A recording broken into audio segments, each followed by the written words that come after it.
வணக்கம். திசைகளின் 10 மணி செய்திகள். முதலாம் படிவ மாணவி ஜாரா கைரீனா மரணத்தில் சபா அமைச்சரின் மகளுக்கு தொடர்பா? சபா பாப்பார் துன் டத்தோ முஸ்தபா சமய தேசிய இடைநிலைப் பள்ளியின் முதலாம் படிவ மாணவியான 13 வயது ஜாரா கைரீனா மகாதீர் மரணத்தில் தனது மகளுக்கு தொடர்பு இருப்பதாக கூறப்படுவதை சபா அறிவியல் தொழில்நுட்பம் மற்றும் புத்தாக்க அமைச்சர் டத்தோ டாக்டர் முகமது அரிஃப் மறுத்துள்ளார். பாப்பாரில் உள்ள ஜாரா கைரீனா படித்த பள்ளியில் தனது மகள் பயிலவில்லை என்றும் அந்த மாணவியின் மரணத்தில் தொடர்பு இருப்பதாக பகிரப்பட்டு வரும் பெயர் தனது மகள் அல்ல என்றும் அந்த சபா அமைச்சர் இன்று மாலையில் வெளியிட்டுள்ள தன்னிலை விளக்க அறிக்கையில் தெரிவித்துள்ளார். கடந்த ஜூலை 16ஆம் தேதி அதிகாலை 3 மணியளவில் தாம் தங்கியிருந்த பள்ளி ஹாஸ்டலின் 3வது மாடியிலிருந்து ஜாரா கைரீனா கீழே விழுந்ததாக கூறப்படுகிறது. கடுமையான காயங்களுடன் கொத்தகினபாலு குவீன் எலிசபெத் 1 மருத்துவமனையில் சேர்க்கப்பட்ட அந்த மாணவி மறுநாள் மரணமுற்றார். அந்த மாணவி சொந்தமாக கீழே விழுந்தாரா, யாராவது தள்ளிவிட்டார்களா அல்லது பகடிவதை செய்யப்பட்டாரா என்பது குறித்து தற்போது போலீசார் ஆராய்ந்து வருகின்றனர். இச்சம்பவம் குறித்து இன்று கருத்துரைத்த பிரதமர் டத்தோஸ்ரீ அன்வார் இப்ராஹிம், இதன் பின்னணியில் யாருடைய பிள்ளையாக இருந்தாலும் சரி, அவர் ஒரு அமைச்சரின் பிள்ளையாக இருந்தாலும் சரி, வேறு யாராக இருந்தாலும் சரி, அதை பற்றி தமக்கு கவலை இல்லை என்றும் உரிய நடவடிக்கை எடுக்கப்படும் என்று திட்டவட்டமாக தெரிவித்திருந்தார்.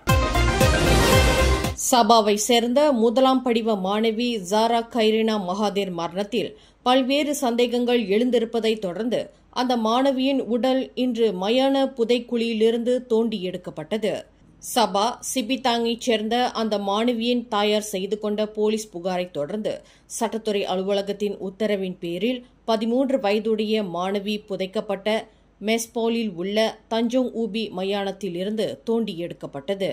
பலத்த போலீஸ் பாதுகாப்புக்கு இடையில் அந்த மாணவியின் உடலை தோண்டும் பணி இன்று மாலை 6 மணிக்கு தொடங்கியது. சவ பரிசோதனைக்காக அந்த மாணவியின் பிரேதம் கொத்தகினபாலு குவீன் எலிசபெத் 1 மருத்துவமனையின் சவக்கிடங்கிற்கு கொண்டு செல்லப்பட்டுள்ளது என்று ஜாரா கைரீனா குடும்பத்தின் சார்பில் ஆஜராகியுள்ள வழக்கறிஞர் ஹமீத் இஸ்மாயில் தெரிவித்தார். இன்று ஆகஸ்ட் 9ஆம் தேதி தனது 60ஆம் ஆண்டு சுதந்திர தின விழாவை கொண்டாடிய சிங்கப்பூர் மக்களுக்கும் அரசாங்கத்திற்கும் மாமன்னர் சுல்தான் இப்ராஹிம் மற்றும் பேரரசியார் ராஜா ஜரித் சோஃபியா தம்பதியர் தங்கள் வாழ்த்துக்களை தெரிவித்துக் கொண்டனர். அண்டை நாடுகள் என்ற முறையில் மலேசியாவிற்கும் சிங்கப்பூருக்கும் இடையிலான அணுக்கமான இருவழி உறவு மேலும் வலுப்பெற வேண்டும் என்று மாமன்னர் தம்பதியர் தங்கள் வாழ்த்து செய்தியில் தெரிவித்துள்ளதாக இஸ்தான நகரா வெளியிட்டுள்ள ஓர் அறிக்கையில் தெரிவித்துள்ளது. தொலைக்காட்சி பிரபலம் கீதாஞ்சலி கணவரும் தொழில் அதிபருமான டத்தோஸ்ரீ ஞானராஜா தாக்கப்பட்ட சம்பவம் தொடர்பில் போலீசார் இதுவரை 14 சாட்சிகளிடம் வாக்குமூலம் பதிவு செய்துள்ளதாக பட்டாலிங் ஜயா மாவட்ட போலீஸ் தலைவர் ஏசிபி ஷாருல் நிசாம் ஜஃபார் தெரிவித்துள்ளார். கடந்த புதன்கிழமை காலையில் பட்டாலிங் ஜயா ஜாலான் காசிங்கில் உள்ள அந்த தம்பதியரின் பங்களா வீட்டில் நிகழ்ந்த இந்த தாக்குதல் சம்பவம் தொடர்பில் விசாரணைக்கு உதவும் வகையில் மேலும் சில சாட்சிகளை அடையாளம் கண்டு வருவதாக அவர் குறிப்பிட்டார்.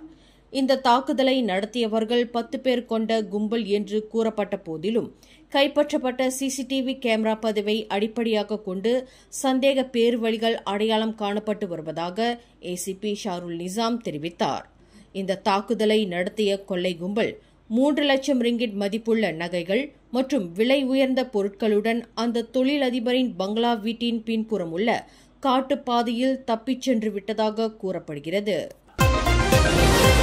தாய்லாந்து தலைநகர் பேங்காக்கில் ஒரு பேரங்காடி முன்புறம் நேற்று முன்தினம் இரவு மலேசிய சுற்றுப்பயணிகள் 2 அடையாளம் தெரியாத நபரால் தீயிடப்பட்ட சம்பவம் தொடர்பில் அந்நாட்டு போலீசார் தீவிர விசாரணை மேற்கொண்டு வருகின்றனர்.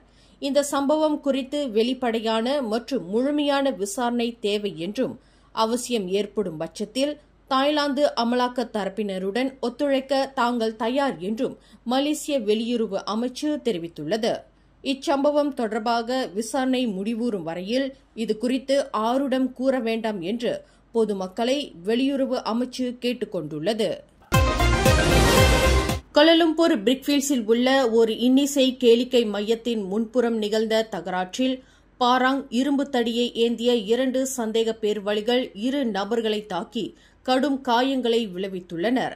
இந்த சம்பவம் இன்று அதிகாலை 2 மணியளவில் நிகழ்ந்தது என்று பிரிக்ஃபீல்ட் மாவட்ட போலீஸ் தலைவர் ஏசிபி கு மஷாரிமான் கு மமூட் தெரிவித்தார். அந்த கேளிக்கை மையத்தின் முன்புற சாலையோரத்தில் ஆடவர் ஒருவர் சந்தேக பேர்வழி ஒருவருடன் கடும் வாக்குவாதத்தில் ஈடுபட்டிருந்த வேளையில் அந்த சந்தேக பேர்வழியின் மற்றொரு சகா அவ்விடத்திற்கு ஓடிவந்து பாராங்கினால் தாக்கியுள்ளார் என்று சம்பவத்தை நேரில் பார்த்த சாட்சி ஒருவர் தெரிவித்துள்ளார் என்று ஏசிபி கு மஷாரிமான் தெரிவித்தார். இந்த தாக்குதலில் வாக்குவாதத்தில் ஈடுபட்ட நபருக்கும் அங்கு எதிர்பாராத விதமாக வந்த அவரின் நண்பருக்கும் கடும் பாராங் வெட்டுகள் ஏற்பட்டுள்ளன. கடுமையான காயங்களுக்கு ஆளான 33 மற்றும் 47 வயதுடைய அந்த 2 நபர்களும் ஆம்புலன்ஸ் வண்டியின் மூலம் கோலாலம்பூர் பெரிய மருத்துவமனையில் சேர்க்கப்பட்டுள்ளனர். இந்த தாக்குதலை நடத்தியதாக கூறப்படும் 30 வயது மதிக்கத்தக்க நபர்கள் அங்கிருந்து தப்பிவிட்டதாக ஏசிபி கு மஷாரிமான் தெரிவித்தார். தாக்குதலுக்கு பயன்படுத்தப்பட்ட ஆதாரங்களை போலீசார் சம்பவ இடத்தில் மீட்டுள்ளதாக அவர் மேலும் கூறினார். தன்னை டத்தோ என்று கூறிக்கொண்ட ஒரு நபர் தடுப்பு முகாமில் உள்ள ஒருவரை விடுவிப்பதற்கு PLKS எனப்படும் தற்காலிக வேலை பெர்மிட்டை பெற்றுக் கொடுப்பதாக உறுதியளித்திருந்ததாக பகிரப்படும் காணொலியின் உள்ளடக்க குற்றச்சாட்டை மலேசிய குடிநுழைவுத்துறை வன்மையாக மறுத்தது. தடுப்பு முகாமில் உள்ள தங்களுக்கு வேண்டியவரை விடுவிப்பதற்கு அந்த டத்தோவிடம் 5000 ரிங்கெட்டை குடிநுழைவுத்துறையின் QR குறியீட்டின் மூலம் வழங்கியதாகவும் சம்பந்தப்பட்ட நபர் இன்னும் விடுவிக்கப்படவில்லை என்றும் அவரை விடுவிக்க நீதிமன்றமும் எந்தவொரு உத்தரவும் பிறப்பிக்கப்படவில்லை என்று ஒரு தம்பதியர் காணொலி வெளியிட்டிருந்தனர். அந்த தம்பதியர் கடந்த ஆகஸ்ட் 7ஆம் தேதி தங்கள் சமூக ஊடக கணக்கில் அந்த காணொலியை பதிவேற்றம் செய்திருந்ததாக குடிநுழைவுத்துறை தலைமை இயக்குநர் டத்தோ ஜக்காரியா ஷாபான் தெரிவித்திருந்தார். எனினும் அந்த டத்தோவிடம் அலுவல் மேற்கொள்வதற்கு அந்த தம்பதியர் காணொலியில் காட்டிய குடிநுழைவுத்துறையின் பாஸ் மற்றும் QR குறியீடு போலியானது என்று ஜக்காரியா ஷாபான் விளக்கினார். குடிநுழைவுத்துறை தொடர்பான எந்த அலுவலாக இருந்தாலும் அதன் அதிகாரத்துவ அகப்பக்கத்தில் அல்லது அதன் முகப்பிடங்களில் மட்டுமே மேற்கொள்ளுமாறு பொதுமக்களுக்கு அவர் அறிவுறுத்தினார். பாலஸ்தீன மக்களுக்கு ஆதரவு தெரிவிக்கும் வகையில் இன்று மாலையில் கோலாலம்பூர் மாநகரில் நடைபெற்ற பேரணியில் இரவு 7 மணி வரையில் சுமார் 2000 பேர் திரண்டனர் என்று தெரிவிக்கப்பட்டுள்ளது. இந்த பேரணி மாலை 5:30 மணிக்கு தொடங்கியது. மஸ்ஜித் நகாரா, மஸ்ஜித் ஜாமி சுல்தான் அப்துல் சமாட் மற்றும் சோகோ பேரங்காடி ஆகிய பகுதிகளிலிருந்து டத்தாரான் மெர்டேக்காவை நோக்கி பேரணி தொடங்கியது. பாலஸ்தீனத்திற்கு விடுதலை கோரி பல்வேறு ஸ்லோக அட்டைகள் மற்றும் பதாதைகளை ஏந்திய வண்ணம் மக்கள் ஊர்வலமாக சென்றனர்.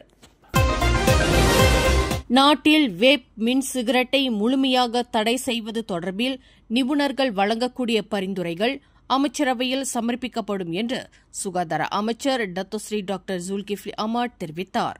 அமைச்சரவையில் அந்த பரிந்துரைகளை சமர்ப்பிப்பதற்கு முன்னதாக நிபுணர்களை கொண்டு விரிவான ஆய்வு மேற்கொள்ளப்படும் என்று அவர் குறிப்பிட்டார். அந்த ஆய்வு முடிந்த பின்னர் அமைச்சரவையின் அங்கீகாரத்திற்காக பரிந்துரைகள் முன்வைக்கப்படும் என்று அமைச்சர் டாக்டர் ஜுல்கிஃப்லி குறிப்பிட்டார். வாகனங்கள் மத்தியில் சாலையை கடக்க முற்பட்ட ஆடவர் ஒருவர் கார் மோதி பரிதாபமாக உயிரிழந்தார். இந்த சம்பவம் இன்று காலை 8:18 மணியளவில் வடக்கு தெற்கு நெடுஞ்சாலையின் 238.4வது கிலோமீட்டரில் ஆயர்கரோ சினவாங் அருகில் நிகழ்ந்தது. லோரி ஒன்றின் உதவியாளர் என்று நம்பப்படும் 32 வயது நபர் ஆபத்து அவசர தடத்திலிருந்து சாலையை கடக்க முற்பட்டபோது காரினால் மோதப்பட்டு சம்பவ இடத்திலேயே மாண்டதாக ரம்பாவ் மாவட்ட போலீசார் தெரிவித்தனர். தனது அறையிலும் பள்ளி கழிப்பறையிலும் 12 வயது மாணவனை மானபங்கப்படுத்தியதாக கூறப்படும் பள்ளி தலைமை ஆசிரியரை போலீசார் கைது செய்துள்ளனர். கடந்த ஜூன் மாதம் நடந்ததாக கூறப்படும் இந்த சம்பவம் தொடர்பில் அளிக்கப்பட்ட புகாரை தொடர்ந்து தொடக்க பள்ளியைச் சேர்ந்த 58 வயது தலைமை ஆசிரியர் ஒருவர் விசாரணைக்கு அழைக்கப்பட்டதாக மலாக்கா மாநில போலீஸ் தலைவர் டத்தோ ஜுல்கைரி மொக்தார் தெரிவித்தார். பாதிக்கப்பட்ட மாணவன் இச்சம்பவம் குறித்து தனது தாயாரிடம் தெரிவித்ததைத் தொடர்ந்து அவர் இது குறித்து போலீசில் புகார் செய்ததாக டத்தோ ஜுல்கைரி மொக்தார் குறிப்பிட்டார். மேலும் செய்திகளை தெரிந்து கொள்ள கீழே இருக்கும் பெல் பட்டனை அழுத்துங்கள். உங்கள் மகிழ்ச்சியை வெளிப்படுத்த லைக் மற்றும் ஷேர் செய்யுங்கள். தொடர்ந்து திசைகளோடு இணைந்திருக்க சப்ஸ்கிரைப் செய்யுங்கள்.